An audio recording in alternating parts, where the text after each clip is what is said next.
Bonjour l'Afrique, bonjour les Africains et bienvenue à votre émission au cœur du développement. Ce numéro sera exceptionnel car nous avons comme invité une personne exceptionnelle. Un frère du Mali pour parler d'agroécologie. Et bien sûr, on va aussi transborder sur la question donc de la biotechnologie. Des vocables assez difficiles à comprendre par le commun des mortels. Et bien sûr, en somme, nous allons parler des sciences appliquées pour ceux qui sont donc dans le domaine de la recherche.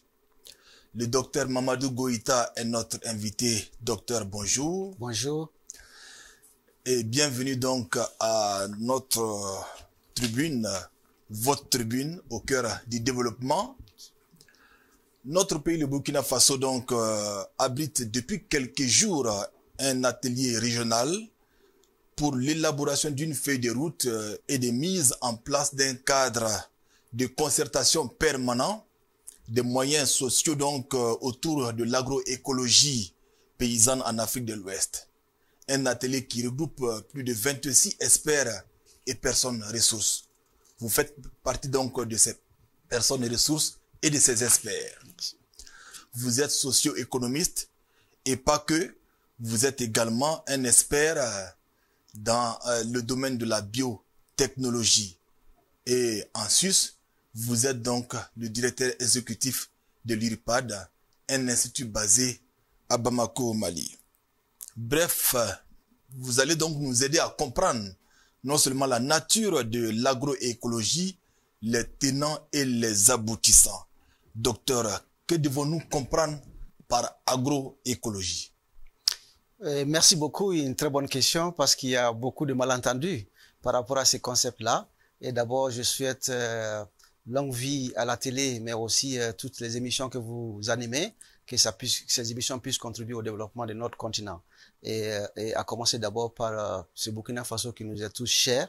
Ouais. J'ai eu le privilège de travailler ici pendant 11 ans d'affilée. Ouais. En fait, donc ça montre tout l'attachement que j'ai pour ce pays-là. Alors, ceci étant, l'agroécologie, c'est une approche. C'est une approche et que les mouvements sociaux qualifient aussi de mode de vie.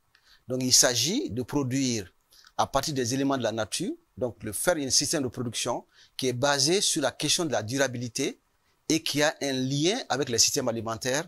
Quand on parle de système alimentaire, on parle de la culture, on parle de l'économie, on parle des territoires, parce que tout système alimentaire est lié à des territoires, à des communautés.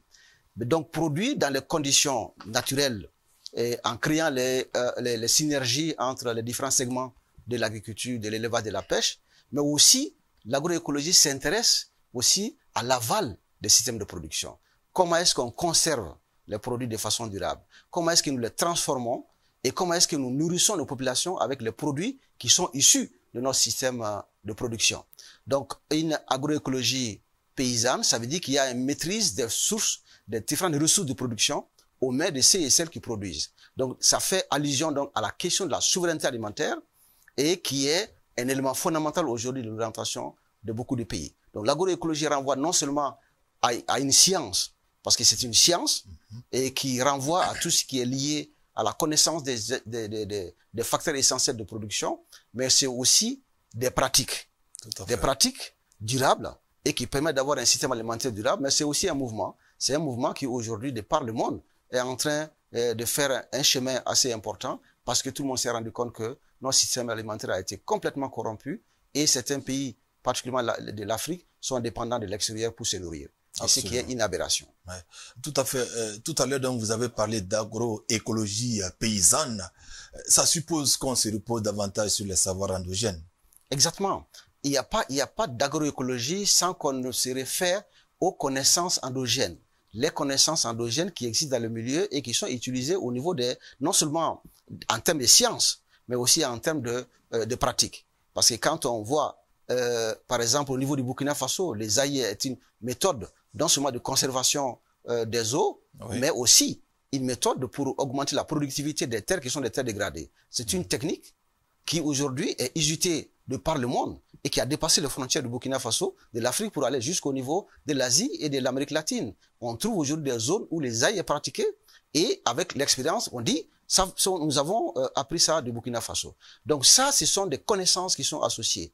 Les semences paysannes associées aussi à ces systèmes-là ont des connaissances derrière. Toute forme de semences qu'on a actuellement dans nos pays, ce sont des semences qui sont aussi associées à des connaissances endogènes et liées à l'utilité nutritionnelle, mais aussi aux qualités médicinales ou au maintien social, et à la reproduction sociale et dans nos communautés. Donc, cela va de soi que l'agroécologie repose sur des connaissances endogènes fortes à tous les niveaux, des 3 catégories de piliers que j'ai mentionné tout à l'heure: la science, les pratiques et le mouvement. Avez-vous l'impression que ça n'a pas été suffisamment pris en compte, ces savoirs endogènes-là? Ces savoirs ont été ignorés pendant longtemps. C'est pour ça que nous assistons aujourd'hui à une déperdition de notre système alimentaire. Et les pays qui ont toujours été autosuffisants, parce qu'il y a une nuance entre l'autosuffisance, la question de sécurité alimentaire et la question de souveraineté alimentaire, qui aujourd'hui se retrouvent dépendants des sortes de produits de consommation qui ne sont pas dans leur culture. Je prends l'exemple du riz. Aujourd'hui, l'Afrique de l'Ouest est complètement paralysée par les importations de riz et du blé, qui a transformé le système alimentaire de nos pays, parce que tout simplement, on n'a pas pris en compte que nous devons mettre l'accent sur les connaissances associées à nos propres semences, les développer, et la recherche est là pour aider à booster, et que le paysan est un chercheur, que l'éleveur est un chercheur, que le pêcheur qui va au fleuve ou au marigot pour aller pêcher est un chercheur, parce qu'il sait comment est-ce que les reproductions se font, comment est-ce qu'il faut transformer les systèmes pour qu'ils soient durables, parce que sa survie dépend de ça. Ouais. Donc ces connaissances ont été ignorées, ce qui a créé la déperdition aujourd'hui de notre système alimentaire. Parce que c'est pourquoi on parle d'abord du système alimentaire et du système agricole, c'est parce que c'est l'alimentation qui doit tirer le modèle agricole. Mais on a fait l'inverse. C'est l'agriculture, le type d'agriculture qu'on est en train de promouvoir, c'est ce qui a attiré, qui est en train de transformer le système alimentaire. Ouais. Donc ça pose un problème de reconnaissance de ces connaissances-là, mais aussi de leur valorisation en termes de production, de transformation des produits, de commercialisation de ces produits, mais aussi des questions nutritionnelles auxquelles nous sommes confrontés aujourd'hui dans nos pays. C'est réuni donc à Ouagadougou pour réfléchir davantage comment donc appréhender bien sûr toutes ces questions donc qui se rapportent à l'agroécologie. Répond à quel besoin, docteur? Alors, le besoin est que nous avons identifié un certain nombre de blocages. Il y a des travaux de recherche que j'ai eu l'honneur de piloter au niveau de la région en 2020 et qui a indiqué qu'il y a 8 blocages majeurs. Je ne vais pas rentrer dans les détails de ces 8 blocages. 8 blocages à la promotion de l'agroécologie dans notre région.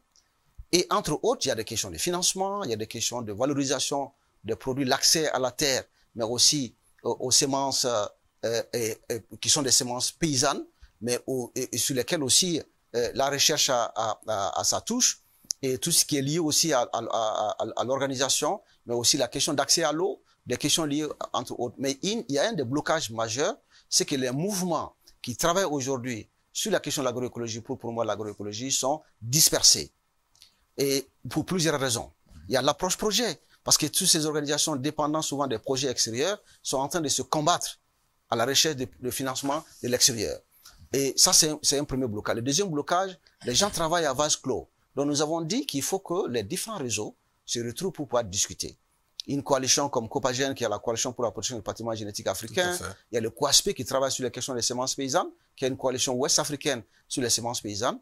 Il y a AFSA, qui est donc l'Alliance pour la souveraineté alimentaire en Afrique. Il y a aussi des réseaux comme l'Europa, 3AO, donc qui a été mis en place avec l'ensemble, y compris la CEDEAO, dans le cadre d'espèces à l'époque.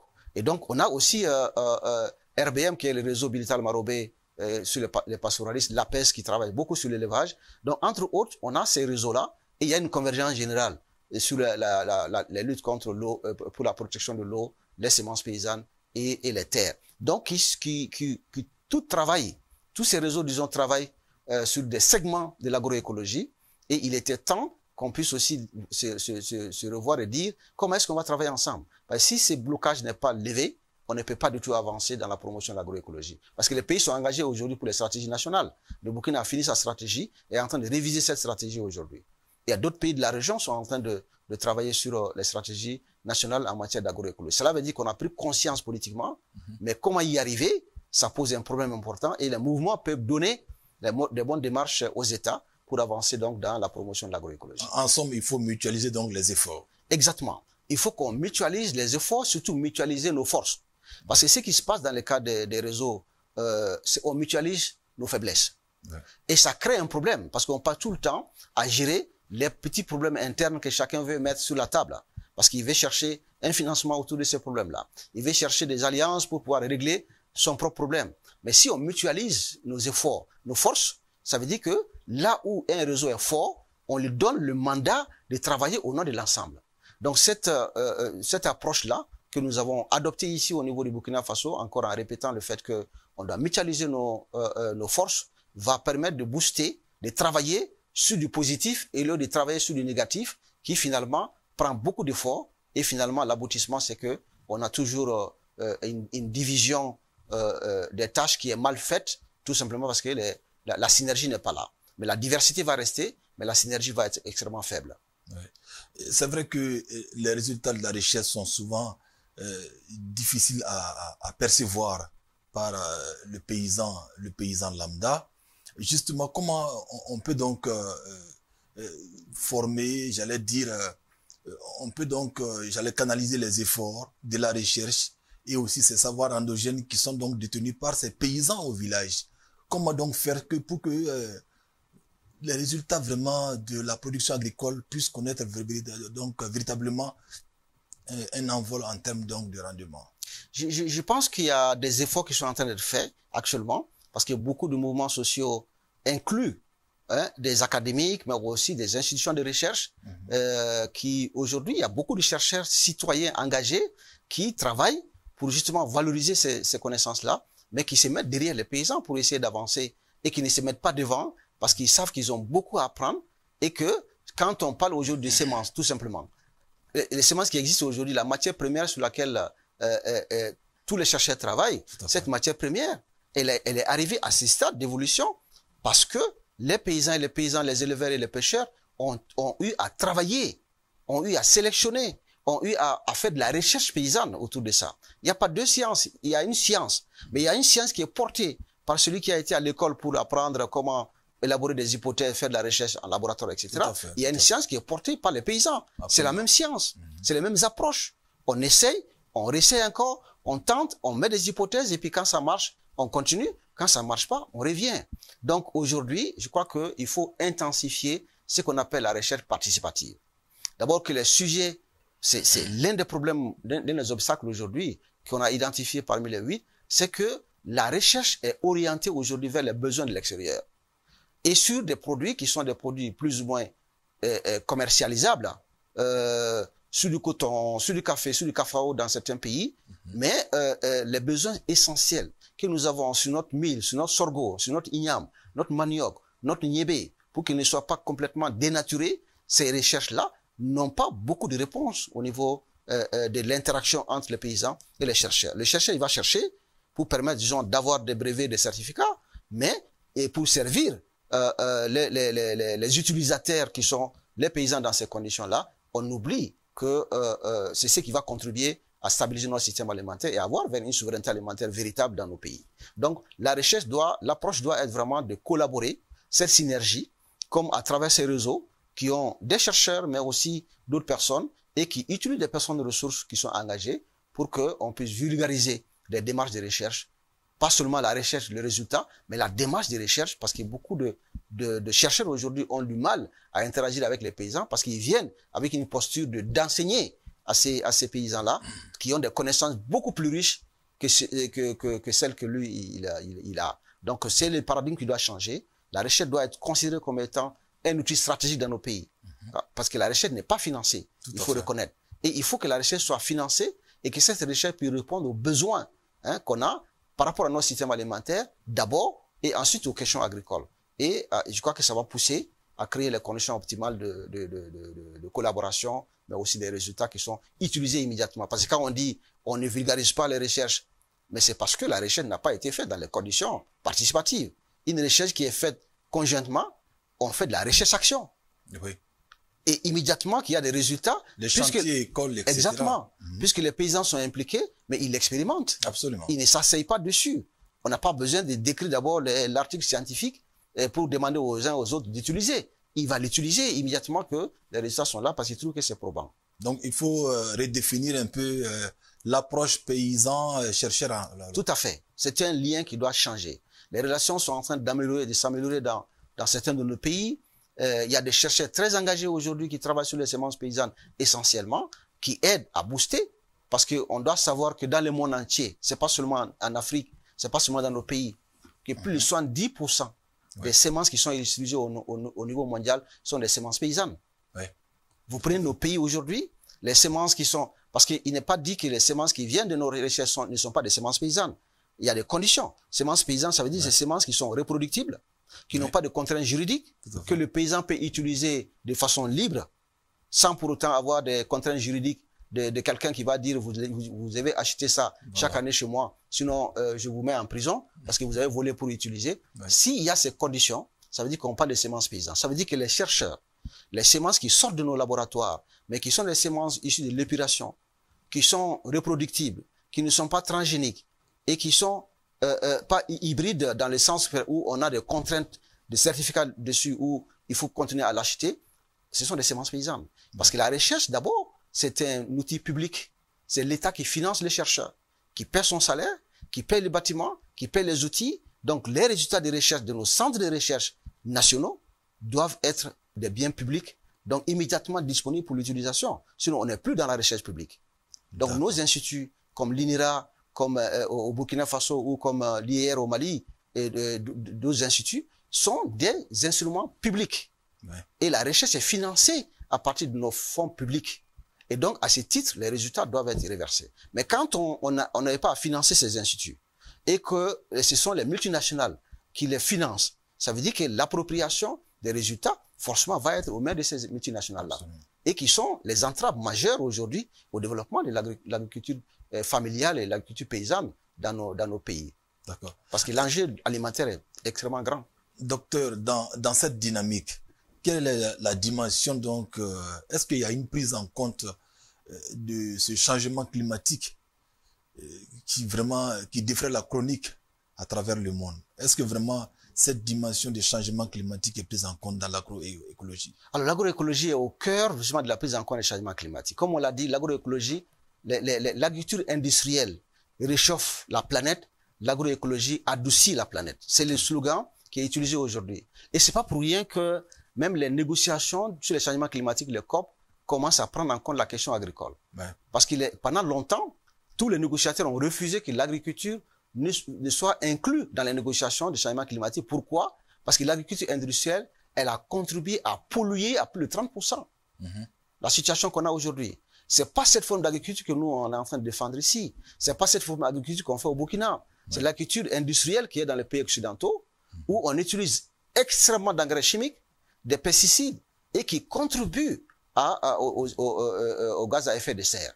Ouais. Et qui a contribué à créer la situation que nous avons aujourd'hui. C'est pas que l'agriculture industrielle, il y a d'autres phénomènes d'industrialisation, mais l'agriculture industrielle est extrêmement polluante et a contribué à ça. Donc, la forme d'agriculture que nous faisons aujourd'hui, l'adaptation que nous avons, la diversité dans les champs que nous avons, contribue, ce qu'on appelle la biodiversité agricole, constitue un élément important dans l'élimination, disons, des effets des changements climatiques dans nos pays et de la variabilité climatique. Ouais. Nous avons les effets de ce que les autres ont causé, mais notre contribution à ça est faible parce qu'on a toujours eu une agriculture qui est respectueuse de l'environnement et ça fait partie des conditions de l'agroécologie. Ouais. Une agriculture qui ne respecte pas l'environnement n'est pas agroécologique. On va aborder un aspect assez délicat concernant donc ce qu'on peut appeler les OGM. Vous le savez, c'est une question assez difficile souvent à cerner dans nos pays, car comme vous l'avez dit, les grandes firmes internationales qui amènent ces OGM donc dans nos pays ont des agendas donc cachés, malheureusement qui ne sont pas toujours en harmonie avec nos paysans. Justement, quelle est l'importance ou bien quel est le jugement que vous portez sur cette question donc des OGM? Alors, la question des OGM est une question assez importante parce que on a miroité à beaucoup de nos pays la nécessité de rentrer dans ces cercles vicieux des OGM pour assurer une transformation de nos systèmes alimentaires et systèmes agricoles. Tout le monde a vu que l'argument ne tient pas. Parce que même si les pays occidentaux se sont engagés sur ce phénomène aujourd'hui, la plupart d'entre eux sont en train de tenter de se retirer de ce phénomène-là. Alors, déjà, particulièrement les OGM de façon globale, puisque c'est une transformation génétique, on procède à une modification des caractères de la sémence qu'on a en face de soi.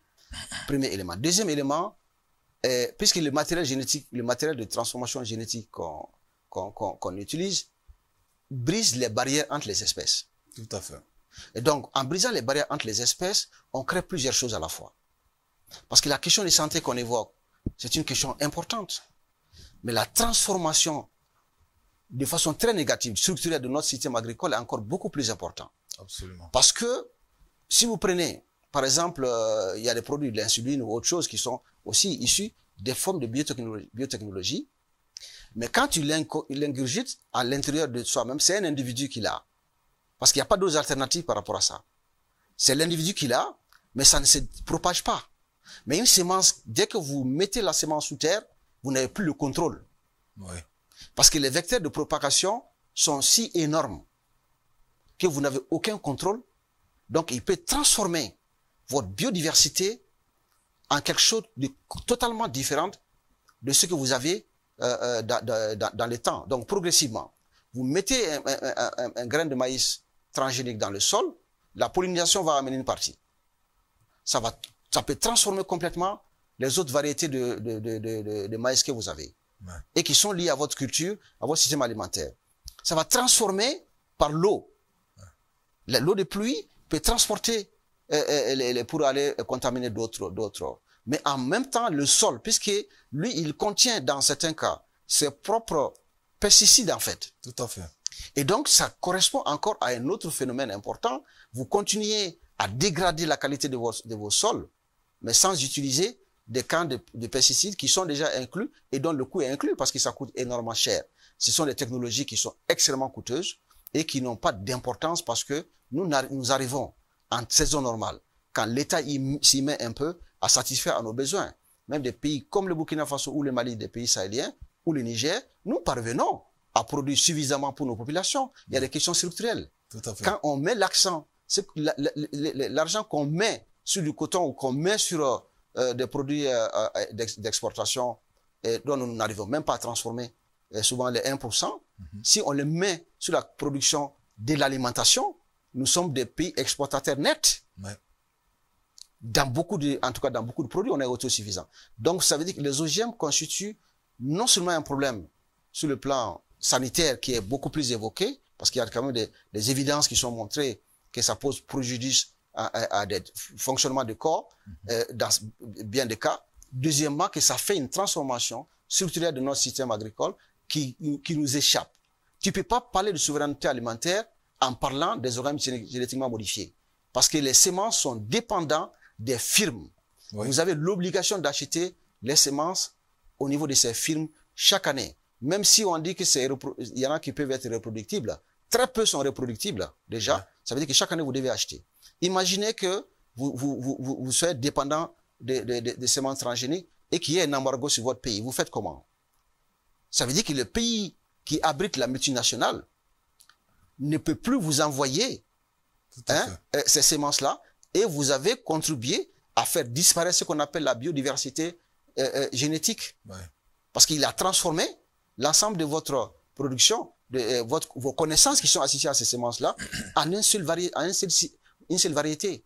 Tout à fait. Et qui ne se reproduit plus. Donc, il y a ces enjeux que les gens mesurent moins. Et donc, les OGM constituent aujourd'hui un problème majeur. Et on regarde tout ce qui est vanté derrière. Le cas du coton ici démontre bien que ce qu'on met derrière comme argument sur le plan même agronomique, ça pose des problèmes importants. Et d'autres pays veulent s'en débarrasser. Et nous, on n'a vraiment plus le droit de nous engager dans ces technologies hasardeuses.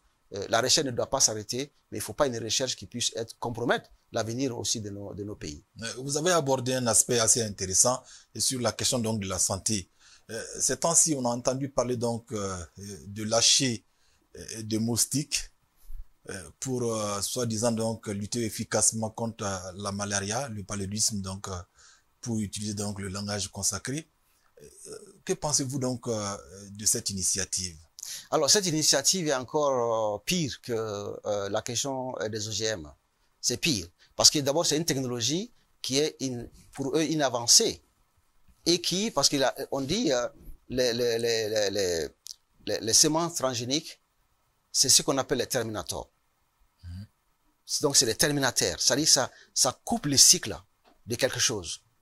Mais le forçage génétique dont est issue, disons, cette technologie qu'on veut maintenant mettre, on l'appelle l'exterminator. Lui, il ne termine pas un cycle, mais il extermine des espèces. Ça veut dire quoi? Que si on s'engage dans... Parce que l'objectif de ce projet Target Malaria, c'est dit déjà. Ce n'est pas du tout la question des moustiques. C'est l'agriculture. C'est-à-dire qu'ils permettent d'avoir... C'est pour ça que la période d'essai, on regarde la législation du pays, comme ça a été fait au niveau du Burkina, et on veut lâcher des moustiques d'abord transgéniques, pour que ces moustiques, pour regarder les réactions que ça va faire. Ouais. Et la législation, s'il y a un problème, qu'est-ce que la législation va dire? Parce que déjà, on reconnaît au Burkina Faso que les moustiques qui ont été lâchés, elles sont pas toutes revenues. Donc, les restes là, il est parti où? Il est parti où? Et donc, ça, c'est un problème important. Mais quand on va finir avec ces périodes-là, on va s'attaquer à la question agricole. C'est ça l'objectif. Parce que dès que vous ouvrez la porte pour travailler sur les moustiques transgéniques, parce qu'ils veulent éradiquer les moustiques. Quand on éradique les moustiques, qu'est-ce qui va se mettre à sa place? La nature a horreur du vide, comme on le dit. Les moustiques disparaissent. Quelle est l'espèce qui va prendre sa place? Tandis que les pays qui ont éradiqué le paludisme l'ont fait par l'assainissement.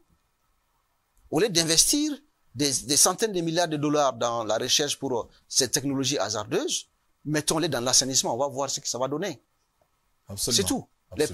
Tous les pays qui se sont sortis, c'est d'éviter à ce que les eaux stagnantes restent, soient là, etc. Donc, l'objectif de ce Target Malaria, ce n'est pas le paludisme qui est visé. C'est la porte d'entrée pour que les législations puissent s'adapter à la situation.